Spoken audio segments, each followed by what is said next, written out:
Mas esse acho que é um ponto interessante para discutir, né? Porque justamente eu acho que é claro que toda obra acaba saindo um pouco fora do controle, saindo um pouco fora da prancheta em que você havia pensado.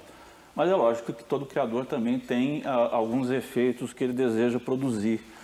Quando ele faz um filme, escreve um livro, pinta um quadro, uma coisa qualquer, né? É isso aí. Eu queria te perguntar se esse efeito, pelo menos uma parcela do público, um efeito catártico, reivindicação de vingança e tudo mais, eram dos efeitos que você tinha em mente ou se isso foi uma surpresa para você também. E nesse ponto eu me permito colocar uma pequena discordância dessa tese sua dos filmes que não dão espaço para pensar, porque eu acho que justamente seria um efeito interessante de uma obra de arte, um filme qualquer, exatamente colocar uma dúvida nas pessoas que já têm esse sentimento preparado, quer dizer, causar um tipo assim de desequilíbrio desse tipo de certeza, propiciar um tipo de reflexão.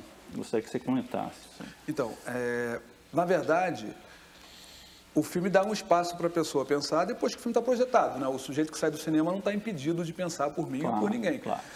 O cara viu durante o filme é uma montanha-russa, né? Exatamente. O cara viu aquelas imagens e o cara vai digerir aquilo em casa. O ônibus 174 já foi assim e foi algumas vezes criticado por ter sido feito assim. Aconteceu, não é a primeira vez na história do cinema, que acontecem reações a um filme que não são boas, que medem na população uma reação que a gente não gosta. Um exemplo clássico disso é o Taxi Driver, tem a famosa história do Scorsese indo no cinema botando a mão na cabeça, né? As pessoas gostaram daquela limpeza que o Robert De Niro fez no final do Taxi Driver, né? Evidentemente, o Scorsese não estava querendo defender aquela limpeza, nem o Coppola estava querendo defender o Napalm, como foi escrito no jornal outro dia aí.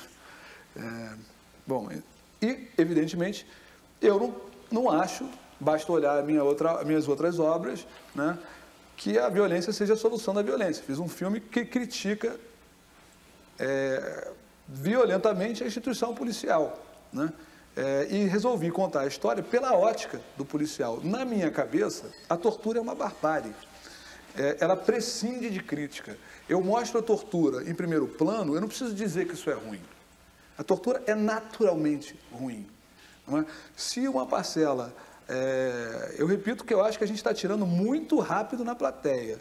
Eu olhei, eu fui ver o filme, muitas pessoas viram o filme e eu não vi essa reação homogênea em toda a plateia. Então, uma parcela, né? Numa parcela da plateia. Essa parcela existe. Se não existisse no Brasil, seria extraordinário. Se não existisse, seria de espantar se não existisse. Mas o meu objetivo com o filme era gerar um debate acerca da organização policial. Por que esse debate? Existe uma tese de que a violência urbana decorre diretamente da miséria. Então, a miséria explica a violência urbana. Num país que tem desigualdade social como o Brasil, só poderia existir violência urbana. Essa tese é reconhecidamente falsa. A gente sabe que existem países com índice de miséria maior do que o índice de miséria encontrado no Brasil, e, no entanto, não tem tanta violência. Então, existe algum processo na sociedade brasileira que converte miséria em violência, né? Na verdade, eu suspeito que existam mais de um processo.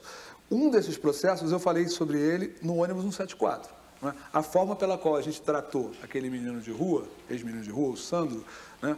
Jogando ele em pocilgas como o Padre Severino, onde ele apanha, convivendo com policiais que mataram seus amigos na Candelária, altamente violentos, colocando ele em prisões superlotadas, não é? Que nada mais é do que a tortura perpetrada pelo Estado. O Estado brasileiro é um Estado que tortura. Nós sabemos, há muitos e muitos anos, mais de 10 anos, que as cadeias estão superlotadas, que tem 40 pessoas numa cadeia que cabe 5 pessoas, e nós mantemos esse estado de coisa ad eterno. Então, o Estado brasileiro tortura, sim, né? Mostrei como se forma, acho que esse processo, a maneira pela qual o Estado lida com o pequeno delinquente, cria pessoas violentas, converte miséria em violência. Mas eu acho que isso não é tudo. Eu acho que existe uma outra grande máquina convertendo a miséria em violência. E, ao meu ver, essa máquina é a polícia. né?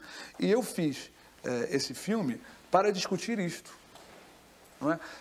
Tentei fazer do ponto de vista do policial, assim como fiz o ônibus 174 do ponto de vista do Sandro, porque é o ponto de vista contraintuitivo.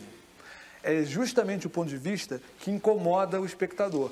Incomoda alguém olhar um sequestrador torturando as pessoas por horas e horas, e cortar para o passado desse menino, e você começar a ver de onde veio aquela violência. Né?